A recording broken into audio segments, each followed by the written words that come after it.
Well, shalom, everybody. Welcome to House Discipleship Institute's TerrorBite with your host, Elder Joshua Malara. Just thanking you for tuning into this TerrorBite and just letting you know that you are welcomed, you are in His presence, and you are here to learn about your identity, the identity that you see yourself dead in Christ, or Mashiach, but alive, but Him alive in you. You know, it is a hidden mystery as to why we gotta die to ourselves. There is an art of dying to oneself when you begin to walk out the discipleship training of the Mashiach. It's when you walk more and more into it, you're gonna be able to realize that your life isn't your own. When you're a disciple, you grow up, you mature. Yes, you have responsibilities and duties to take care of yourself in the natural, but then there is something in the spirit or supernatural or in the Ruach that you are to take care of, and that's His tabernacle, or the Mishkan in Hebrew, which means a residence, a shepherd's hut, a dwelling place, a tent. You can look that up into the lexicon 4908 for tabernacle. It means in Hebrew Mishkan, or booths, another synonym for it. And I don't know if I already said, thank you for tuning in. Hit the subscribe button, hit this video, or share this video, with a friend, with a family relative who wants to know the depthness of the tabernacle of Moses and how we're to walk it out and live out this lifestyle of discipleship training. Amen. Let me just pray for a minute. Father, we thank you in the name of Yahuah for the viewer, for their eyes to see and their ears to hear, Father. Let them be awake in the name and in the things of Yahuah. I just want to thank you and esteem those as they're watching, Father, for this took time and years of dedication and discipleship training for them to receive what's about to take place in the name of Yahushua. And we thank you, and I just personally want to thank you and say, what's interesting was that we were at the Love and Unity event. You can actually take a look into the video that's already posted in our archives. It's called Live in Love and Unity 3, so that way you can actually see where we were at. What's interesting was that as we were listening to Apostle Calvin Cook, he was going on and to show the people what the tabernacle of Moses was, and he was going on in depths about the staves, about the walls. But I want to go to you today about the the tabernacle. As you can see right here, as you can see right here on my right, you actually can see the brazen altar right there. And then if you go a little bit up right there where my thumb is at, you can see the high priest and the brazen laver. But what I want to talk to you about is all this right here, all surrounding the tabernacle, as you see right behind me. What's amazing is that I'm going to take you to 2 Corinthians chapter 5, verses 1 through 5. And it's going to talk about the earthly tabernacle and the spiritual. For we know that and this is the King James Version, for we know that if our earthly house of this tabernacle, meaning us, this house, were dissolved, we have a building of Yah, and house not made with hands, eternal in the Shamayim. For in this we groan earnestly, desiring to be clothed upon with our house which is from the Shamayim. So, as you already know in the scriptures, our righteousness is as filthy rags. But Yahuah, when He sent His Son from the Shamayim and into this earth, what's interesting is that He sent us that way we have the righteousness of Mashiach in us. So that's why it's a perfecting. Yahuah is perfecting His righteousness more and more daily in your life. That's why you go through the persecutions. That's why there's chastisement. Hey, there is chastisement even if you use the name Yahushua. There is chastisement, in a good way. And I'm saying because when you grow up and mature, you're going to learn that persecution is going to be your friend in a good way, because that's going to bring you closer and closer in your prayer life, in your walk with Him. So that way you walk out His righteousness more and more covered. That's why you see the tents outside representing, as you see in the east and the west right behind me, you actually see that those are the tents or the places of the dwelling of the 12 tribes of Israel. We'll get into that later. But I want to talk about go in further. Verse 3, if so be it that being clothed we shall not be found naked. For we are in this tabernacle, do groan, being burdened, not for that we could be unclothed, but clothed upon, that with morality might be swallowed up of life. Now verse 5. Now that he hath wrought us for self-same is Yah, who also hath given us to the earnest of the Ruach. See, first the natural, when you read the book of Exodus, chapter 25, you're actually going to see the natural, as you see right behind me. That's the natural. Now comes the spiritual. So when you tune in, I was, let me just tell you about my story about this.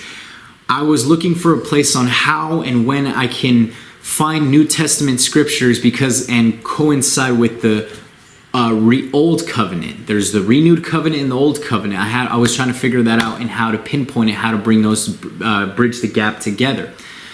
What's amazing is that the tabernacle of Moses, Apostle Paul was talking about it, but yet if you don't understand tabernacle, you'll never see it. You're going to be lost and swept away by the term we call grace.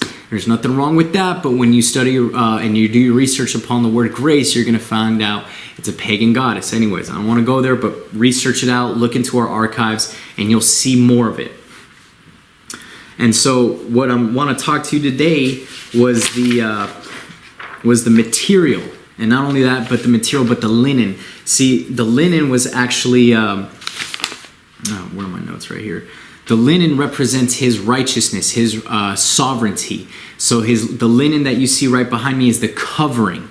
There's the sixth letter of the Hebrew Aleph Tav is the Vav. The way the covering was that they had to get the tent peg, that's what it is in Hebrew. The Vav is a tent peg, sixth letter in the Hebrew Aleph Tav. It's a tent peg to be established in the ground, so they actually had to get the nail and establish it to the ground. That way it's anchored in something.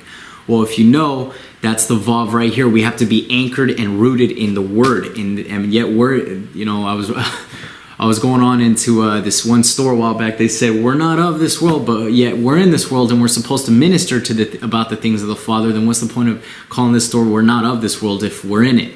Anyways, but I'm just saying as a covering, that's what the thing was. It was to separate the things of the wilderness versus the things of Yahuah. Now, when you come into minister, and you'll see photos in the TerrorBites to come, you're going to see that there's the Holy Court, or the Holy of Holies, the Kadosh Kadosh. Then there's the Kadosh room, which is the Holy room, or the Holy Court. And then there's the outer court, as you can see right behind me. And then you see the pillars. So in the covering right there, that you see, the covering is right there. It's linen garment. And linen clothes of purple and blue scarlet. That was some of the material that they used. And the people, and one of the chief architects, let's say, his name was Bezalel. He was commanded by Moses through the Father to say, I want you to build me a tabernacle, a mishkan. And if you make it in the fashion, form, and pattern, I will, as you build it, I will show up. And within this dwelling place, it's an idea of a lodging. It's a place of habitation, not just visitation. You go to a hotel, you're going to visit there and then stay just for a minute and then go off and do something else. The Father's not building a hotel. He's building a house. He's building a covenant. There's the old covenant and then there's a renewed covenant. Old, renewed. Anyways, in this world that we're living in, this world, this earth right here that we're in, we choose and we desire to be clothed with righteousness. We want to be clothed with something that just sets us apart, something that's just the linen right there, the garment that when we put it on, man may not notice, but they're always going to say something about this person is different. Well, here's the thing. You understand the ordinances, the order, and the authority that's behind me. The tabernacle of Moses. If you go to Exodus 25, you actually see how it started off in the Holy of Holies. The Ark of the Covenant was being built. Why did he start off with the Ark? It's because the Father was trying to show you that you were first born of spirit. I mean, you were first born with him and made in his image and likeness before the foundations of the world. And if you read the book of Revelations, you actually see that the Lamb was slain before the foundations of the world. Hello, somebody. We pass that revelation. We still say, oh, we're just born again disciples. Only if you're like Nicodemus. Just letting you know. But I want to read in the Hallelujah scriptures I just read in King James. I want to read in starting in verse 3, 2 Corinthians chapter 5, verse 3. And all men of Israel, Chronicles, excuse me. That's fun. When you think you're there, you're not. That's fine. It happens. Verse 3 or 2. For indeed in this we groan, longing to put on our dwelling which is from Shamayim. See, our dwelling isn't the things of this world. Our dwelling isn't the materialistic things in this world we crave. Though it is good to have this materialistic to cover ourselves, to keep warm when it's cold outside. But yet at the same time, we choose to crave because, see, if you had an encounter with the Father and you've been craving and you're still saying, man, I can't get it. What is it? There's something about it that I just can't get it. Well, today I was ministering when I went to go buy a gallon of milk. I said, Father, who am I that you apprehended me? You apprehended, I forgot the word. But who am I that you apprehended me, that you touched me, and I turned my ways, I turned from my wicked ways, and now I just want to seek you and chase after you. Who are you? Well, he's a hidden mystery because no finite man can comprehend who the Father is. We can only walk out day by day according to how he told us to walk it out in the fashion, the form, and pattern. Verse 3. So that having put it on, we shall not be found naked, like I just said. For indeed, we are in his tent groan. And I'm talking about the groan as the sun, as the earth groaneth for the manifestations of sons. You're a son. Hello. You're not here by coincidence. You're here not by chance. You're here by destiny. You're here by his divine purpose.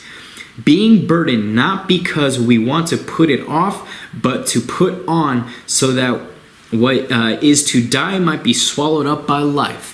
And didn't I say there is an art of dying? You got to learn to die to yourself so that way you can learn how to have everlasting life. There's the tree of the knowledge of good and evil, and then there's the tree of life. If you want to partake of the tree of the knowledge of good and evil, you know what? That's fine. That's a lot of intellectual stuff. That's outer court. That's holy court. But if you want to take a hold and grasp of life, the hay, in Hebrew, this is the fifth letter of the Aleph Tav. Hey, behold, you're bearing his weight, the kadosh, the weight of light, the weight of life. Then there's an art to dying to self. Now he who has prepared us for the same purpose is Elohim, or Yahuah. He prepared you because he already said, hey, I already knew what you were going to do beforehand. I already know what you were going to do after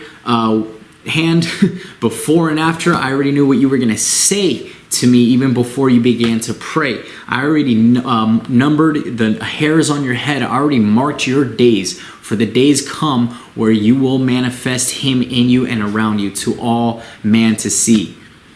Verse 5. Now he has prepared us for the same purpose is Elohim, or Yahuah, who has given us the Ruach as a pledge of what is to come.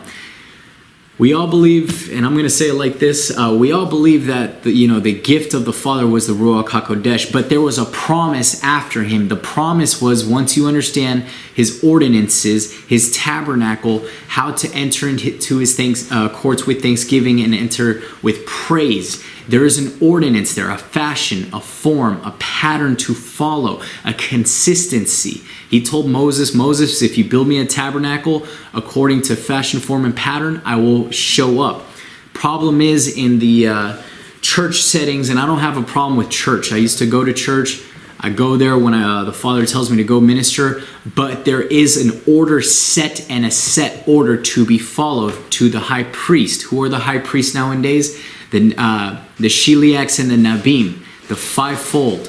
If you don't know that in English, let me break it down for you. It's the apostles and prophets. They're the ones. The apostles are the ones to set order, to set and lay foundation, and the prophets to speak out the matter and to represent what the Father is saying in these last hours.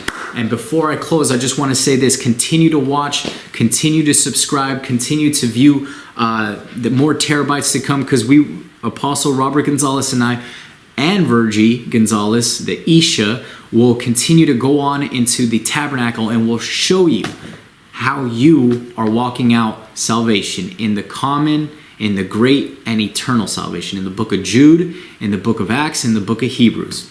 Amen. And next time I see you, I just want to say this. Shalom.